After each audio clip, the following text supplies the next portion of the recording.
Sejam bem-vindos ao Polideia Cast. Todos somos políticos e temos uma ideia sobre política. E hoje nós vamos bater um papo com Orli Santos Rosa, também conhecido como Mestre Ciência. É isso, Orli? Seja bem-vindo. Boa tarde, muito obrigado. É isso mesmo, nome social Orli Santos Rosa. Na capoeira, Mestre Ciência. Show de bola. Eu sou Rogério Oliani. Eu sou Ricardo Castilhos. E vamos lá pro nosso bate-papo. Orli, eu não te conhecia. Te conheci faz poucos minutos, eu diria assim. E do pouco que a gente conversou aqui nos bastidores, eu já tô encantado com você e com tudo que você já fez. A gente começou falando aqui um pouco de capoeira. E importante dizer também por que o Orli está aqui. O Orli é pré-candidato a vereador pelo Podemos. E tesoureiro também do Podemos atualmente. Tesoureiro do Podemos atualmente, né? Então tá na executiva e pelo que a gente falou que vai continuar, né? Na executiva. Orli, me conta um pouco. Vamos entrar na capoeira? Eu sei que você trabalhou em Brasília, mas a gente vai entrar primeiro na capoeira, que você já estava comentando sobre isso, né? O Orli fez esse trabalho aqui, até eu vi aqui que é distribuição gratuita. Tem desse material aqui? Tem ainda lá na PAI? Consegue dar um foco? Esse material aqui tá lá na PAI. Esse material aqui, eu queria que você explicasse um pouco mais, Orli, desse material aqui pro pessoal que tá em casa, caso queira, né, saber, porque é um trabalho muito bonito que você faz lá. Bom, é o seguinte, quando eu me propus a ser voluntário na PAI de Cascavel, utilizando a capoeira, porque é o que eu gosto como esporte, eu fui conversar com todos os profissionais da PAI que atende os alunos, para que eu não cometesse alguma falha num treinamento de capoeira e agravar a situação dos alunos. Sim. Então eu tinha que conhecer cada síndrome. E para conhecer, você tem que conversar com a área de saúde da APAI. Porque eu liguei para o meu mestre Zulu, que mora em Goiânia, e perguntei para ele, mestre, como é que eu faço para trabalhar com excepcionais usando a capoeira? Ele disse assim, se vira, você tem que ser autodidata.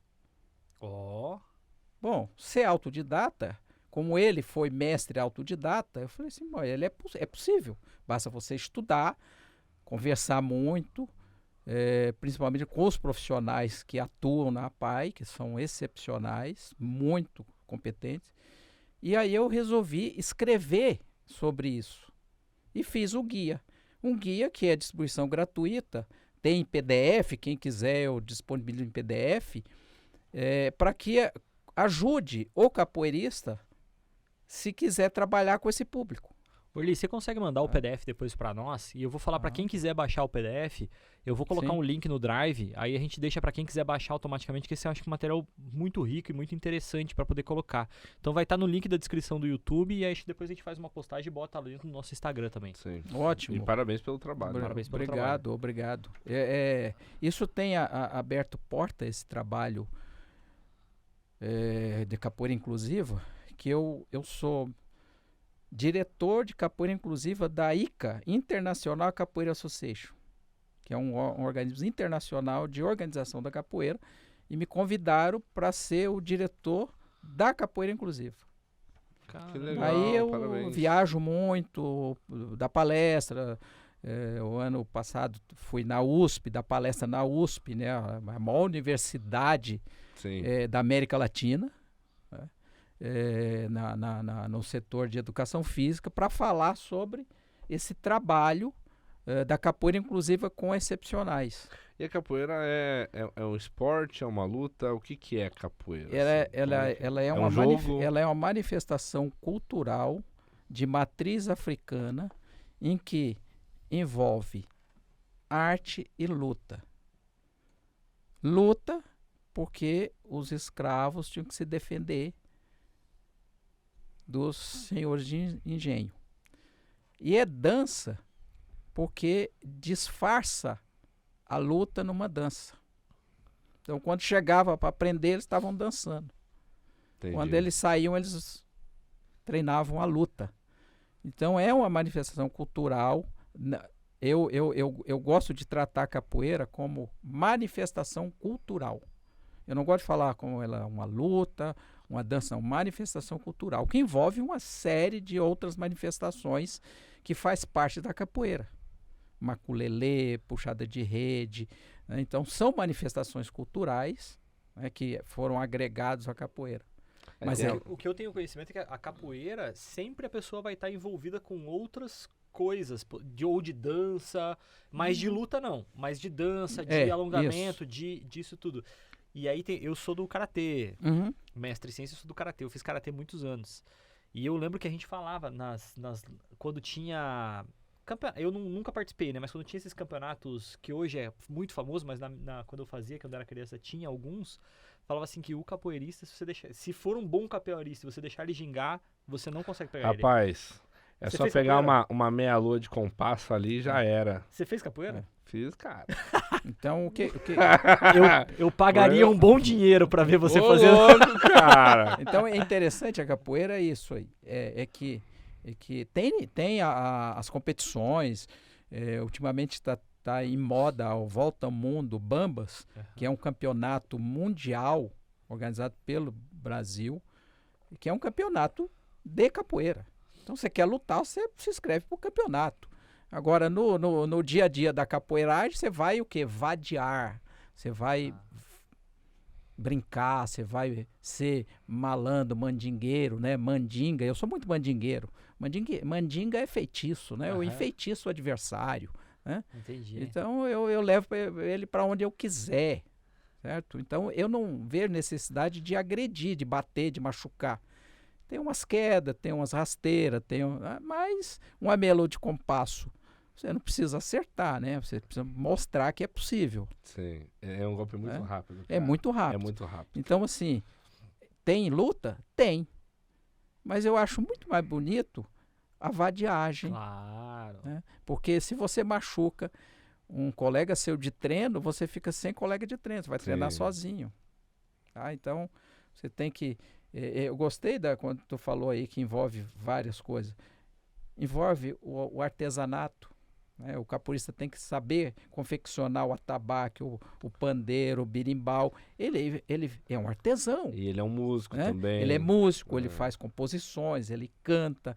Né? Então tem as mulheres. Muito rico, né? A capoeira é muito rico. É muito rico. É o único, eu digo assim, é a única modalidade que tem luta, que tem musicalidade. Sim. No karatê tem, no judô tem? Não. No MMA tem? Não. Musicalidade só existe na capoeira. Eu lembro que quando eu me arrisquei a fazer capoeira, cara, é muito legal. É muito legal, assim, capoeira é uma atividade, assim, que você tem que...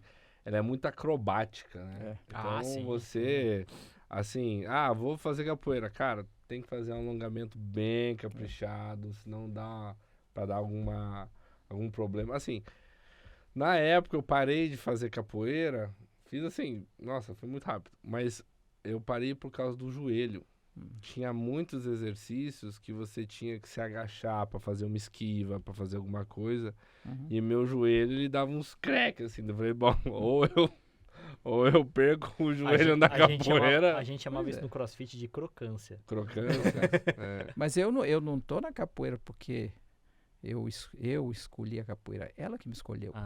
Como é que foi isso? Porque meu avô, o pai da minha mãe, eu nasci em Santa Catarina, em Santa Cecília, Santa Catarina. Santa Cecília. Meu avô, o pai da minha mãe, nasceu em Salvador, Bahia, na Baixa do Sapateiro, que é no centro histórico de Salvador. Ele era sapateiro e era mestre de capoeira. E era negro. Ele veio para Santa Catarina, casou, teve minha mãe e eu nasci. Então eu não escolhi a capoeira, ela que me escolheu. Ela que me chamou. Desde pequeno, então isso é ancestralidade. Mas desde pequeno seu pai te ensinava os Não, golpes? não, nada. Eu não conheci meu avô vivo. Sim. Ele faleceu 2 anos antes de eu nascer. Mas a minha mãe, Nossa, que está viva até hoje, está com 89 anos, dia 16 faz 90 anos, ela sempre contou, o seu avô, se tivesse vivo, ia ter muito orgulho de você, porque você é o único que está levando a capoeira, o legado dele, né? Legal, parabéns. Então, Parabéns. então assim, isso é muito... porque eu nunca joguei... Eu sou ruim de bola, ruim pra caramba de futebol. Né? Não gosto de lutas que segura, Sim. Ah, tá, sim. tá? Tem que segurar pra derrubar, né? Imobilizar, jiu-jitsu, judô, essas coisas. Então, a capoeira me chamou. É. E eu comecei capoeira com 18 anos. Começou até tarde, vamos dizer Tarde, assim, né? tarde. Mas porque eu fui estudar no Colégio Agrícola de Brasília, interno, para fazer o curso, que na época era o 2º grau, né? Hoje é o ensino médio, Correto. de técnico agrícola.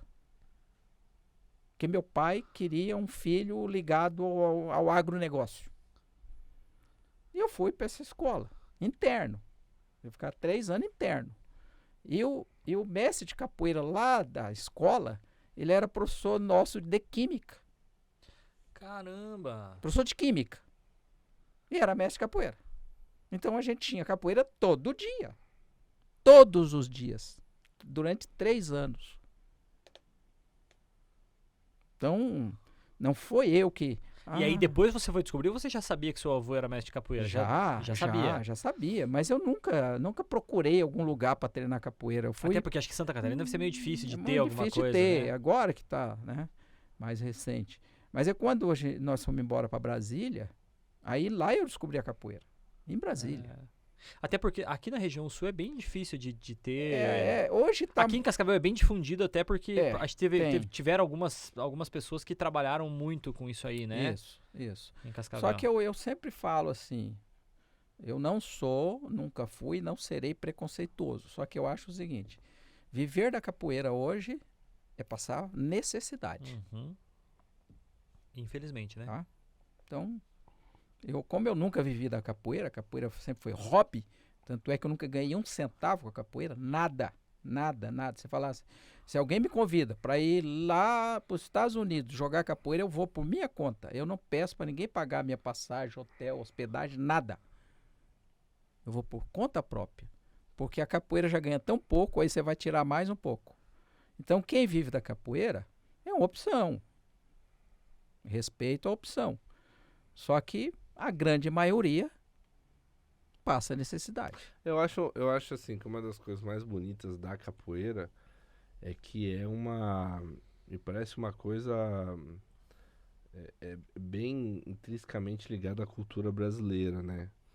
Quando eu morei lá na Austrália 1 ano, cara, mostrava lá, não, aula de capoeira. Era um fenômeno lá pros gringos. Nossa, tinha um brasileiro lá que ele era professor de capoeira e o pessoal ficava louco, porque essa parte acrobática da capoeira é lindíssima. É lindíssima. Mas a capoeira não é brasileira, ela é africana, ou ela Não, ela é brasileira com matriz africana. Tá, entendi. Ela tipo nasceu a no feijoada, Brasil. cara. Feijoada e capoeira estão assim, ligadas. A capoeira nasceu no Brasil.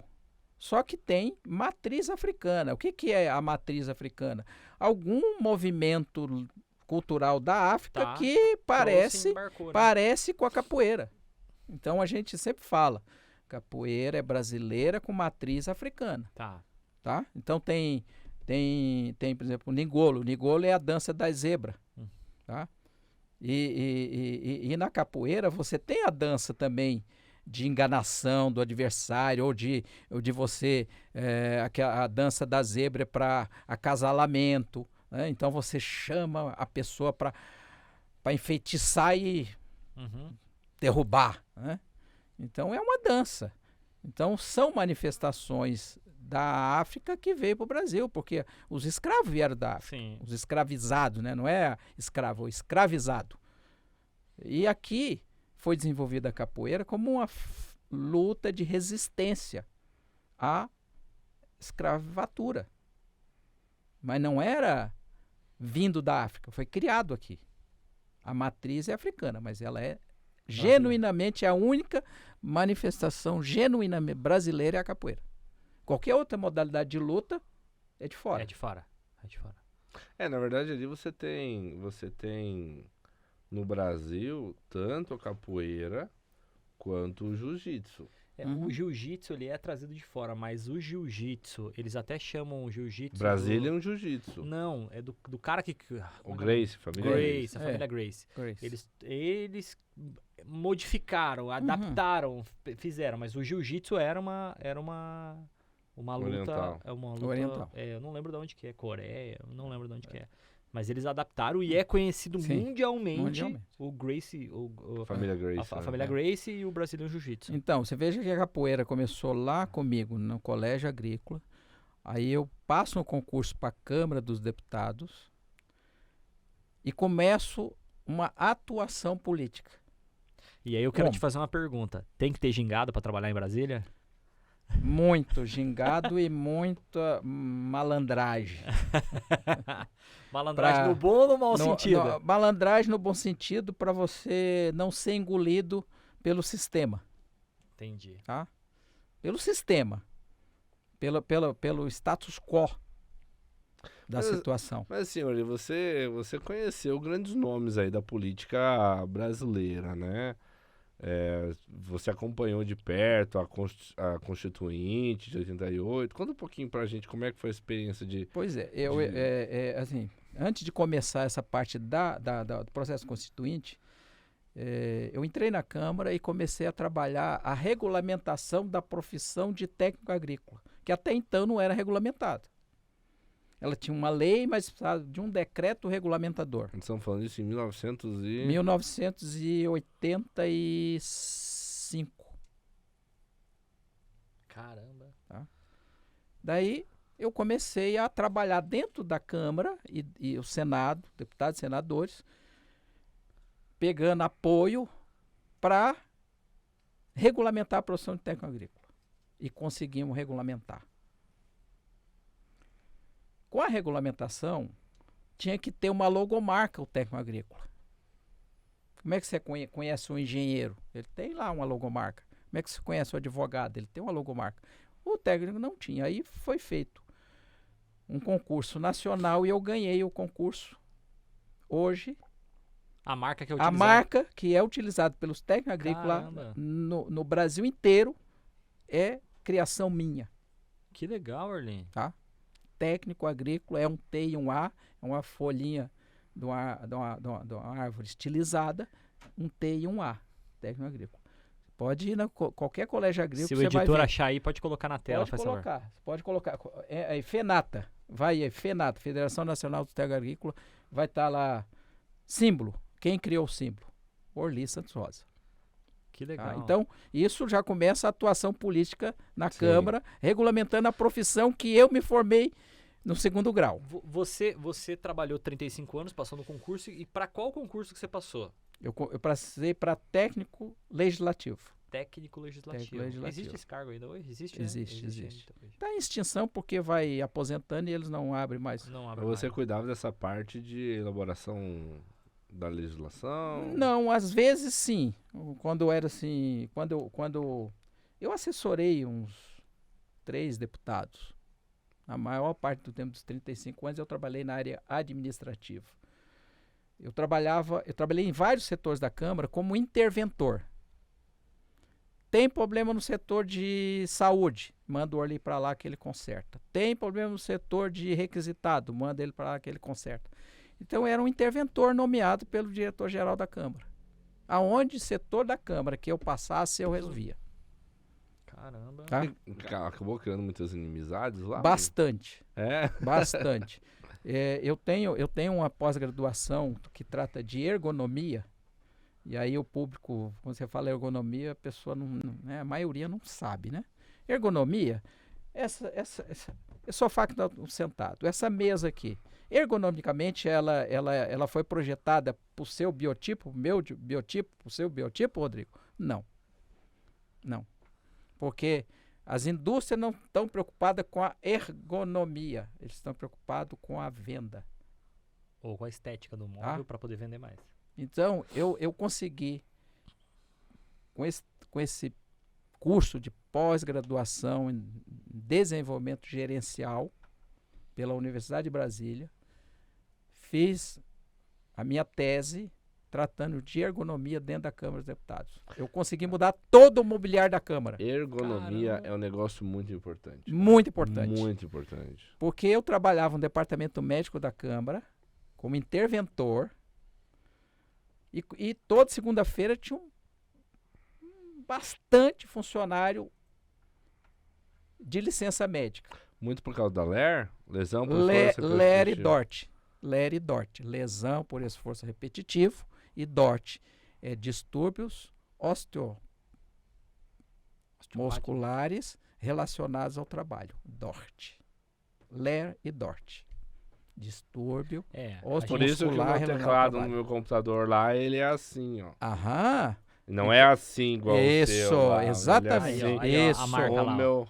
Aí, ó, Olha. FENATA. Aí se você entrar aí na FENATA, olha lá, Tecnoagrícola, lá. Aí vai estar lá, símbolo. Quem criou o símbolo? Vai estar lá a descrição, quando foi criado e por quem. Eu ia dizer que eu ia fazer um comentário de que na eleição de 2022 nós trabalhamos aqui nas cadeiras de plástico, né? Sim. E eu tava pensando nisso agora, quando ele tava falando, eu tava pensando, falei assim, ó, pô, a gente vai pra praia, às vezes você passa o dia inteiro numa cadeira de plástico lá, tranquilo, né? Ou você tá de férias, tá tranquilo. Agora, a gente que trabalhou naquelas cadeirinhas de plástico quando eu tava aqui, ninguém sabe como é que é aqui. Você que tá vendo, você não faz ideia de como é que era isso aqui antes. Hoje tá lindo, maravilhoso, tem cadeira, tá tudo certo. Então, Mas na época, né, Castilhos, a gente trabalhou aqui, ó, era... Maçã do bar. Nossa, amassando barro. Então é assim. Então, O ciático aqui apitava. eu consegui mudar uma configuração na Câmara dos Deputados para 15 mil funcionários. Você imagina? Caramba. 15 mil funcionários. Tinha móveis da época do Império, que veio do Rio de Janeiro para Brasília, e a gente usava. Era mesa que tinha que estar no museu. Caramba. Tá? E eu- provavelmente hoje está no museu. Hoje está no museu, porque eu cataloguei e mandei. Falei, isso tem que estar no museu. Quem usou essa mesa? Tancredo Neves. Quem usou essa mesa? Fulano de tal. E aí, tá aqui usando Já por um pensou funcionário que não sabe nem quem é Tancredo Neves? Isso tem que ir para o museu. Caramba. E aí foi colocar todos os móveis, licitação, tudo bonitinho, móveis com regulagem de altura para cada biotipo. Aí começou a diminuir o afastamento do trabalho, dando qualidade de vida. Mulher principalmente, só que aí eu perguntava para as mulheres, né, que estavam afastadas. O que você fez no fim de semana? Lavou, passou, cozinhou, o que foi? Aí eu sempre, como é que tu usa a pazinha de pegar lixo? Tem cabo? Não. Eu falei, então compre uma com cabo, para não ter que abaixar. Balde, vai torcer. O pano é no chão, não bota em cima da mesa. Pois é, isso Tá? aí é pouco difundido. é pouco nas difundido. empresas, né? Muito. Então, ao invés de você deixar o balde ali no chão, você coloca em cima de uma mesa que fica muito mais fácil ali. Não, Você não... Inclusive, as cadeiras que a gente tem aqui no escritório, elas são ergonômicas Top. e elas cumprem uma NR, ou NBR, É específica. norma, é uma norma regulamentar específica. Isso, Tá? de ergonomia. De A gente até ergonomia. fica assim agora, ó. Ergonomia. Já tem que ficar mais. Então, isso é o quê? Isso é qualidade de vida. Sim. Isso é qualidade de vida. Não é porque, eu quero uma cadeira mais bonita, não é qualidade de vida. E se o funcionário afastado do trabalho dá mais despesa do que se ele estiver trabalhando. Sim. Então você tem que cuidar do quê? Da saúde do seu colaborador para que ele não se afaste. Correto. Então esse é uma das pós-graduação que eu fiz. E que você conseguiu implementar. lá Implementar. dentro, né? Não é só fazer, eu implementei. Outra foi curso de administração pública na Universidade de Miami, para entender a administração pública. Como é que você conhece? Aí, o país que tem uma administração pública quase perfeita é o americano. Você que já esteve fora sabe como é que é. Então eu fui entender da administração pública. A gente tem até agora um movimento muito grande, se fala muito no Brasil sobre isso, de que o Brasil é um país que precisa de gestores, né? E cada vez mais a gente percebe o empresariado, que são gestores, independente de suas formações, eles tentam ir para esse campo político, né? Porque existe essa necessidade, né? Sim. Dos gestores.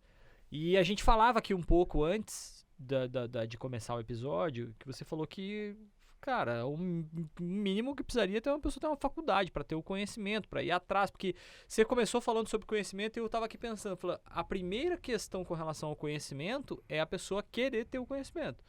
Essa é a primeira porta, senão não vai. Uhum. E a gente percebe muito que dentro do legislativo, principalmente, do executivo menos, mas do legislativo principalmente, a gente percebe algumas pessoas que foram eleitas que não tem a mínima ideia do que ela está fazendo lá. E a gente não vai apontar nomes aqui. O objetivo não é apontar nomes aqui, mas o objetivo é olhar para esse problema.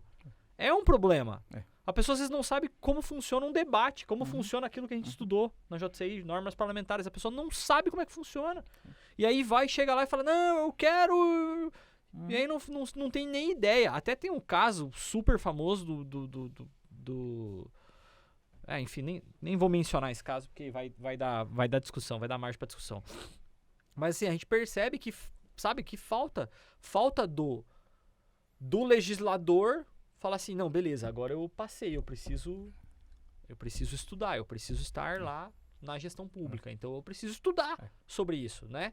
E aí o que a gente percebe, para quem já foi na Câmara de Vereadores, percebe que, cara, tem muita gente ali que não faz a mínima ideia do que tá fazendo lá dentro. O que acontece é que não há uma exigência, não há um pré-requisito para ser candidato. O único pré-requisito que tem é ser alfabetizado e maior de idade. Só.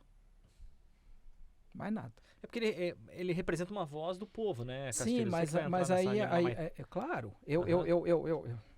O que é o processo democrático? O que é democracia? É a representatividade do povo. Mas o povo está preparado para escolher o seu representante? Essa é a grande questão. No meu modo de entender, depois de ter vivenciado 35 anos dentro do Congresso Nacional, não, o povo não está preparado para escolher o seu representante. Não é culpa de quem se elegeu, é culpa de quem o elegeu. Porque se você pensar algumas figuras já falecidas que foram eleitas, só. Ficaram 4 anos lá e ninguém nunca ouviu falar. Estava lá pelo salário, pelas benesses, menos pelo povo, menos pelo quem ele deveria representar. E assim é em qualquer nível, municipal, estadual, federal. Se você falar em Cascavel, que é uma cidade moderna, em desenvolvimento, é uma cidade de porte médio, deveria ter 21 representando a Câmara de Vereadores com uma melhoria de nível de conhecimento. Tem escola do Legislativo? Tem, mas você só frequenta a escola do Legislativo depois que você é eleito. Antes disso, não. Sim. E aí?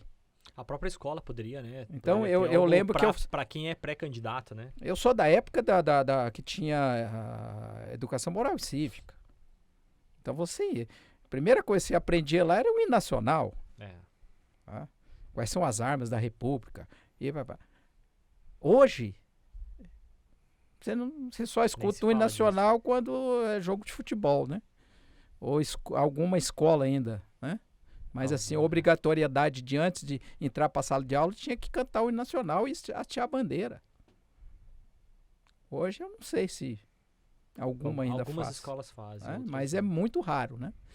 Então, imagina isso de uma pessoa que está representando aí uma população de 180 mil eleitores, que Cascavel tem hoje. Está lá na Câmara de Vereadores e não sabe por que está lá. Você como pré-candidato, as tuas bandeiras serão alinhadas a isso? Você quer partir para essa linha de falar assim, ó, não, precisa ter mais conhecimento, precisa ter mais, vai trabalhar provavelmente projetos ligados à Rapaz, capoeira. que tipo de pergunta é essa? O apelido dele é Mestre Ciência. Tem um cara que manja de ciência. Claro que esse sim, mas cara eu aqui. queria que ele falasse um pouco sobre os valores dele, né? Para que as pessoas, porque qual que é a ideia, né? Qual que é a ideia quando você se coloca o nome? É que você encontre pessoas para você representar. Isso. Então é o seu papel aqui encontrar essas pessoas. O que precisa? O que eu sou muito sério naquilo que eu me proponho a fazer. Qualquer coisa que você fale hoje como pré-candidato que vai fazer isso, você está mentindo. E não é meu Claro papel que sim. mentir. Sim, claro que sim. Tem questões que estão na Constituição e tá na lei orgânica do município, tudo que são as questões básicas de qualquer sociedade, que é saúde, educação, segurança. Essas 3 premissas, qualquer candidato vai falar delas. Qualquer candidato vai tratar obrigatoriamente desses 3 temas. Eu chamo dos 3 porquinhos. Tá? Saúde, segurança e educação. Só que é o seguinte, aliado a cada uma dessas premissas, tem outras. Porque não adianta você tratar da segurança se você não dá a condição para quem quer ser marginal, para que ele não seja marginal. Então você tem que trabalhar o quê? Outra ponta. Qual é a outra ponta? A educação, a qualificação profissional, para que ele não vire criminoso. Uma coisa está interligada com a outra, né? Uma coisa interligada à outra. Você quer tratar da saúde. Nós estamos aí com ainda um período de dengue aí muito, muito alto na cidade. A administração do prefeito Paranhos é uma administração que está aí a olhos vistos, todo mundo elogia e tem razão de elogiar. Só que tem questões pontuais que não é da gestão dele. Já vende, ao longo dos anos, a questão da saúde. A questão da saúde não é só você ter hospital, UPA. Não, você tem que ter profissionais. E o que está faltando? É mais profissional para atuar nessas áreas. Porque às vezes você tem que tirar um atendimento de uma UPA e colocar para outra só para tratar de dengue. Aí aqueles que têm outras questões de saúde vão ter que se deslocar mais longe para ser atendido. Então é o que? No meu modo de entender, falta profissional. Assim é na educação. Porque tem fila, né, para a escola. Porque tem um período que abre, você tem que se inscrever para ter aquela vaga. Falta o quê? Não é escola, falta profissional. Escola tem, sala de aula tem. Falta o profissional.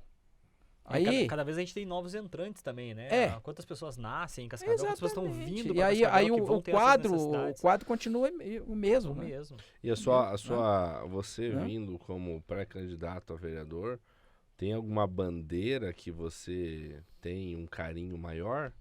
Eu tenho um carinho muito grande pela área de meio ambiente e a cultura. Tá? A cultura envolve o esporte também. Claro. Tá? Sim. Então, uma área muito, muito que eu gosto muito da área de esporte, cultura e meio ambiente. Porque é o planeta que a gente vive, né? Só tem esse, né? Só tem esse. Então, a gente tem que cuidar muito do meio ambiente. Né? Senhor Lee, quero ouvir as histórias cabeludas de Brasília, senhor. Peraí que bateu a fofoca aqui. Quero ouvir as histórias malucas de Brasília. Vamos lá, fala aí, você chegou a trabalhar com o Ulisses Guimarães, Sim. Quem mais que você trabalhou? Eu andei alguns estados do Brasil junto com o Ulisses Guimarães quando ele foi candidato à presidência da República. Uma pessoa assim que eu tenho muito carinho e lamento muito que nunca encontraram o corpo dele, né? Ele ter morrido e nem o corpo foi achado. Era uma pessoa extremamente dócil, amável, elegante. Ulisses foi e assim, pulso firme. Ele não tinha meia palavra. A palavra dada e ela é a palavra cumprida. muito disciplinado. Ele comandou o plenário da Constituição. Ele Imagina ficava o que é 10, isso, cara. 12 horas sem sair da cadeira. Disciplinadíssimo. Né? E no processo constituinte, quando o Mário Covas foi escolhido sistematizador da Constituição, né? O Bernardo Cabral, o relator, e ele era o sistematizador, Mário Covas. Sistematizar é você colocar em ordem, você que é advogado, colocar em ordem os artigos e interligar esses artigos a cada preâmbulo do artigo. Esse era o papel do Mário Covas. A gente trabalhava até 3, 4 horas da manhã. Porque Mário Covas era abnegado em trabalho, era doente por trabalho. Caramba. Então a gente tinha que estar junto com ele. Às vezes ia em casa, tomar banho, trocar de terno e voltar. E era assim. O processo constituinte começou em 1986 E foi até e foi 88. até deu. Então Ah. foram 2 anos de trabalho intenso. Eu me lembro que os funcionários, lá pelas madrugadas, falavam assim: deputado Covas, a gente tá com fome, não sei o que. Eles, vai, pede pizza, se vira. Mas ninguém sai daqui. Ninguém vai largar o trabalho para ir comer, não. Pede aqui, a gente come aqui e o trabalho continua. Então ele era muito abnegado nesse aspecto. Imagina né? se fizesse numa empresa isso. Nossa. Pois é. Aí assim, eu falei que eu sou muito sério, porque eu fui gestor há muito tempo na Câmara. Aham. Dos 35 anos de serviço, 28 eu fui dirigente. 28 anos dirigindo pessoas, cuidando de pessoas. Eu cortava ponto, eu mandava voltar para casa. Chegou atrasado, não precisa mais ficar. Já arrumei alguém para fazer o teu trabalho. Mas você vai perder o dia de serviço. Chama-se responsabilidade. Mas sou concursado. Eu falei, eu também sou. Mas eu trato o serviço público como fosse um negócio meu particular. Se eu não trabalhar, eu não tenho lucro. E a gente tem que tratar o serviço público assim. Uma seriedade, né? Com seriedade, não é porque eu sou concursado, eu posso chegar atrasado, posso sair mais cedo, meu salário vai estar depositado no fim do mês. E o povo que está te pagando? Então, essa seriedade, eu gostaria que o povo olhasse. Porque o vereador, e eu estou falando vereador do Brasil inteiro, porque ele só trabalha 2 dias na semana.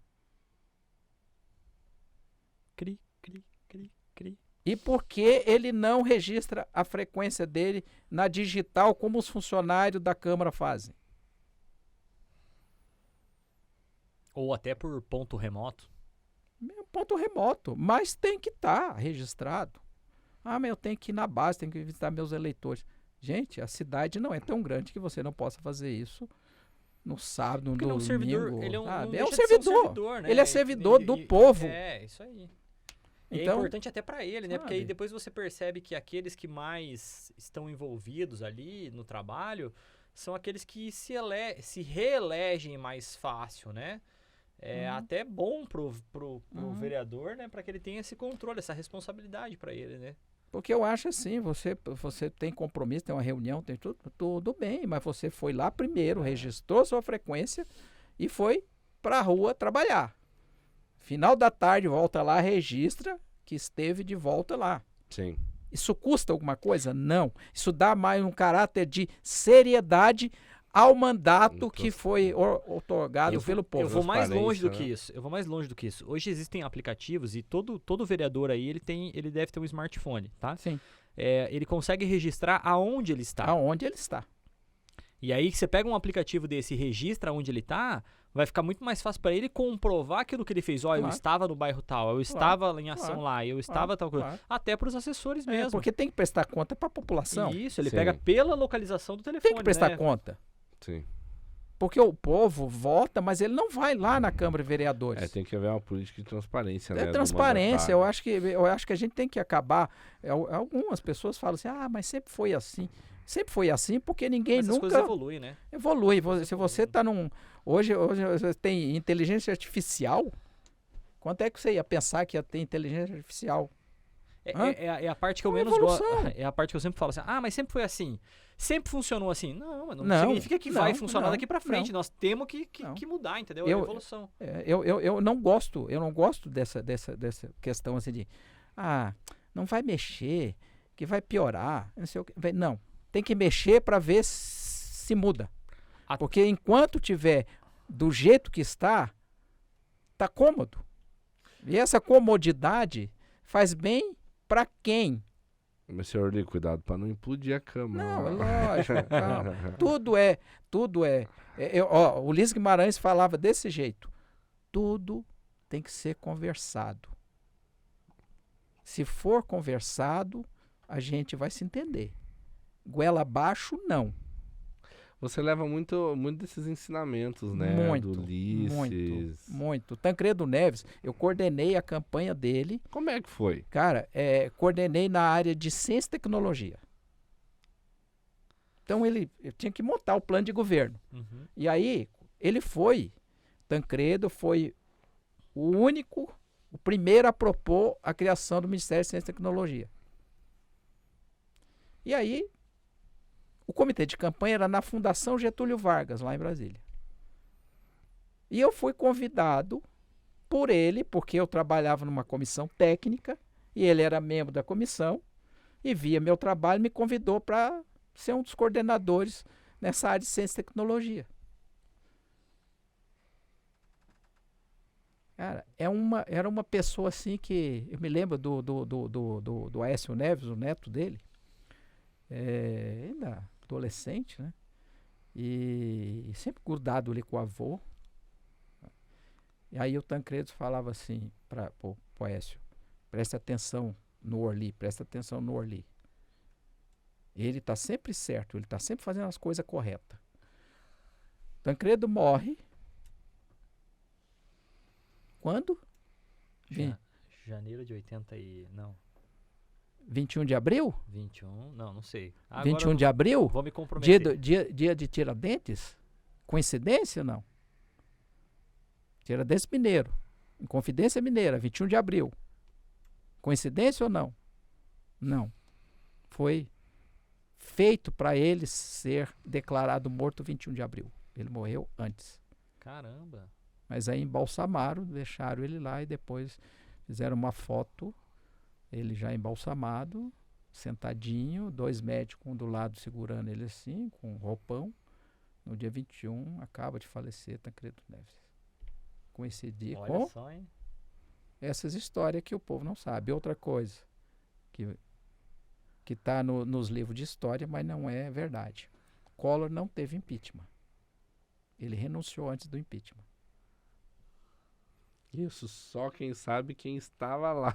Quem estava lá. Tá? Ele não teve impeachment. Mas ele perdeu os direitos políticos, né? Mesmo assim, né? Não. Não? Não, porque ele foi eleito senador depois. Ah. Porque ele renunciou ao cargo de É que na presidência. época a regra era diferente. Era diferente. Ah. Então, assim, o primeiro secretário do Senado, coincidentemente eu trabalhei com ele, Dirceu Carneiro, um bigodudo, um bigode enorme, assim, de Lages, Santa Catarina. Ele era deputado, trabalhei com ele como deputado. Aí ele foi para o Senado, eu não quis ir, porque aí eu perdi a progressão funcional, por se afastar. Não tinha avaliação. Uhum. E aí o Dirceu Carneiro, o primeiro secretário do Senado, atravessou a rua para ir lá entregar a carta do impeachment do Collor. Aí o Collor disse assim: o senhor leva a minha carta de renúncia. Então ele teve o processo de impeachment, mas ele não recebeu a notificação do impeachment. Ele entregou a carta de renúncia antes. Entendi. Só que como isso não tem valor legal, né, teria que ele assinar, reconhecer no impeachment, e o portador do impeachment assinar recebendo a notificação da renúncia. nenhum dos dois quis assinar. Daí ficou como impeachment. Ah, entendi. Mas ele renunciou antes de ser notificado. Que história, hein? Então são coisas assim que, né, no livro de histórias que teve impeachment.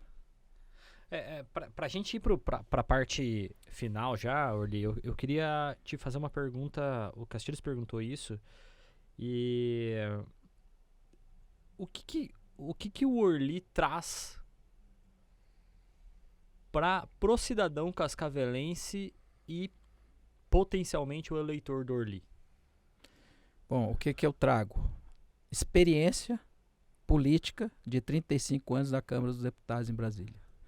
Conhecimento, não só na área política, como na área do conhecimento didático, né, que eu fiz Direito, Geografia, Administração Pública, Desenvolvimento Gerencial. Então, são formações acadêmicas voltadas para a administração pública. O que eu trago para o cidadão cascavelense ou possível eleitor do Orly? Compromisso com a mudança de verdade. Chega dos mesmos. Vamos mudar de verdade.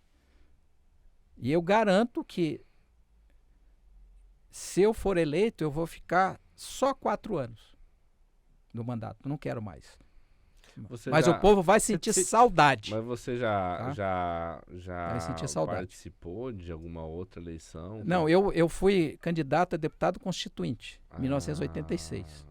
Caramba. Não fui eleito, porque na 1986, vocês são muito novos, não vão nasci em lembrar. 89. 1986, o MDB elegeu 26 governadores. Consequentemente, a maioria dos constituintes. Ah, sim. E eu não era do MDB.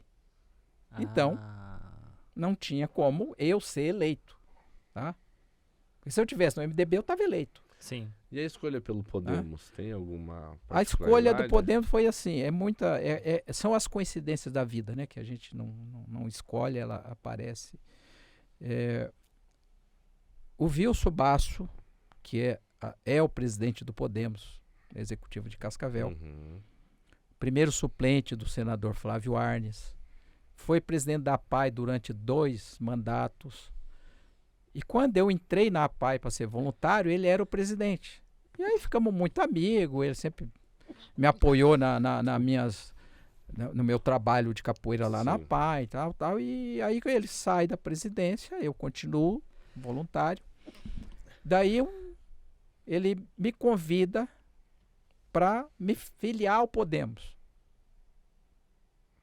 E aí eu ajudei a campanha do Flávio Arnes, depois ajudei a campanha da Carol Arnes, a filha do Flávio Arnes, a deputada estadual, né? Voluntariamente. E aí ele pediu para mim me filiar, em 2020. Eu me filiei ao Podemos. Entendi. 2020. Daí o Wilson vira presidente do Podemos e me convida para ser o tesoureiro. Vou para a tesouraria, resolvo, deixo tudo em ordem, a parte contábil do partido. Daí ele, numa reunião de executiva, ele fala: gostaria que você fosse pré-candidato a vereador pelo Podemos. E aí você Eu bateu. disse: Wilson, vai ter o meu voto e o seu, talvez. E ele disse assim: pode ter certeza que o meu voto você já tem. Eu falei: não, Wilson, mas a cidade, eu sou conhecido na cidade? Sou. Se você pegar, entrar RPC, KTV, até um monte de entrevista que eu já fiz.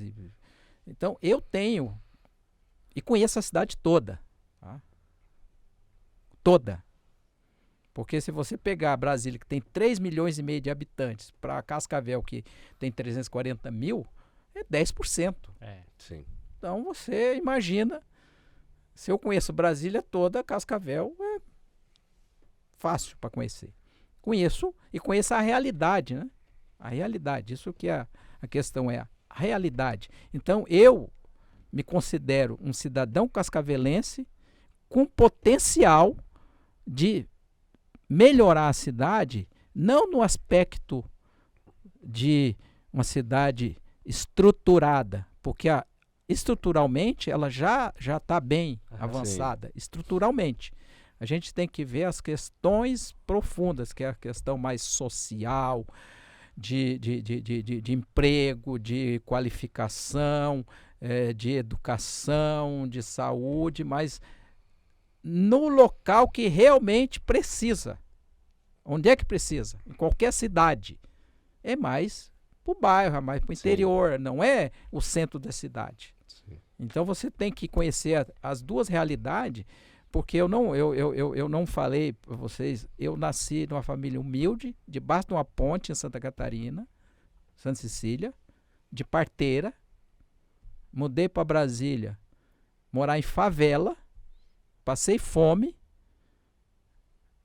mas eu disse, é possível mudar essa realidade. Então, eu mudei a minha realidade. Eu mudei a realidade das minhas filhas, que são concursadas, públicas, moram em Brasília, bem-sucedidas, porque se não é porque eu morei na favela, eu nasci debaixo da ponte, que eu tenho que continuar nessa condição. É a história, e aí você... respeito, é a história de milhares de brasileiros e tentando o seu lugar ao sol. Claro, né? Mas aí, me pergunta assim, por que você quer ser vereador? Eu tenho um excelente salário como funcionário apostado da Câmara Federal. Eu não preciso de salário. Você quer pela mudança. Eu quero pela mudança. Eu quero mostrar que é possível você fazer as mudanças. É possível. Então eu digo assim, a hora da mudança é agora. É nessa eleição. Porque a gente tem percebido que cada 4 anos, a última eleição, quantos vereadores foram reeleitos? Vocês lembram? Não lembro. 9. E Cascavel está passando por uma transição dessa de vereadores, certo? né? De 21, só 9 foram reeleitos. Tá? Então você veja que a população quer mudança, quer mudança, quer mudança. E isso, eu, Orly, garanto que haverá mudança. Garanto que haverá mudança estrutural com relação à necessidade do mais humilde, do que realmente precisa do poder público, porque a gente não tem todo o aparato que a prefeitura tem, ainda falta muita política pública. Sim. Muitas. Acho que isso é uma característica do nosso país mesmo, né? Porque a gente fica batendo sempre na mesma tecla, Sim. mas não avança, né? Eu estava vendo, vocês fizeram um podcast com o Hudson, né? Fizemos. Pois é. Então eu assisti, eu vi aquilo assim. Eu não sou a favor do assistencialismo. Eu sou a favor da emergência assistencial. Não do assistencialismo. É uma emergência assistencial. É no momento que realmente você precisa, está ali o poder público. Agora, você manter a assistência... Porque aí atende a necessidade que tem ali, latente, e aí o governo está preparado para outra necessidade posterior. Né? Se ele continua ali aquela assistência, né, o que acontece? Você gera o quê? Você gera cidadão dependente. Dependendo do poder público. Isso. Sim. E ele não vai avançar. Sim. Ele não vai querer qualificar. Porque você vai na agência trabalhador, tem 500 vagas todo dia. E não tem gente para... Por quê? Porque não tem qualificação. Porque ele fala assim, não, eu recebo lá tanto do Bolsa Família, recebo tanto não sei de onde, recebo não sei o quê, porque eu vou trabalhar. Porque eu vou me qualificar. Sim. Então a gente tem que trabalhar isso aí. A emergência assistencial. Para que sobre recurso para outra área. Que honra, resolveu aquilo ali, por que eu vou continuar? Olha, pá, você está cadastrado até tal período. Sim. Tem um tempo, né? Eu vou te qualificar e você vai arrumar um emprego. Eu vou colocar você no mercado de trabalho. E vai ter que se virar. E aí, quando chegar essa data, cortou o benefício. Acabou. Senhor Lee, prazer conhecê-lo. O senhor Lee, conhecido também como mestre em ciência, deu uma aula pra gente aqui. Guerreiro, batalhador, bem combativo, com seus ideais. Parabéns, um prazer tê-lo aqui no nosso espaço. E, senhor Orli, mais do que isso, eu gostaria muito que o senhor voltasse em outra oportunidade, talvez até como candidato mesmo, oficial. Claro, A partir de candidato oficial 16 de agosto. já Isso, pode. como candidato oficial, para a gente poder falar mais sobre as propostas. Sim. Que aí a gente Sim. vai ter algo mais palpável para quem tá assistindo. na E- pré-campanha a gente ainda... Fica meio essa zona sombria que a gente fica É. aqui, né?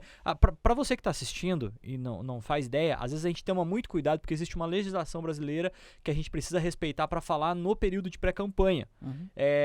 Não dá para pedir apoio, não dá para pedir voto, uma série de coisas. Então a gente não deixa o convidado numa saia justa com relação a isso. Mas já estou convidando, já estou me comprometendo que quando a gente puder, a partir do dia 16 de agosto, eu quero muito conversar com o senhor para a gente saber mais sobre as tuas propostas e sobre tudo isso. Fechou? Fechou, agradeço. Castilho, obrigado. Obrigado, Everton. Everton. Foi um prazer enorme fazer parte desse podcast. Eu acho que é isso aí que engrandece a cidade, dá oportunidade para você debater as ideias, né? E o campo das ideias é um campo vastíssimo, né? Porque a gente tem ideias, mas às vezes você precisa do poder para executar. Exatamente. E aí quando você chega no poder, você esquece a ideia, né? Você fala, estou aqui, por que eu vou gastar meu tempo lá? Não, muito pelo contrário. Eu fui olhar a legislação. Eu posso abrir mão do salário de vereador? Posso. Eu posso doar esse salário? Posso. Quantos fazem isso? Tem bastante gente que vive desse salário, né? Então eu não preciso de salário de vereador, eu preciso de oportunidade para mostrar que melhorar o nível de debate, das ideias e da execução dessas ideias. E aí esse é um espaço de discussão muito legal. Que legal. Obrigado, viu? Orli, muito obrigado pelo teu tempo.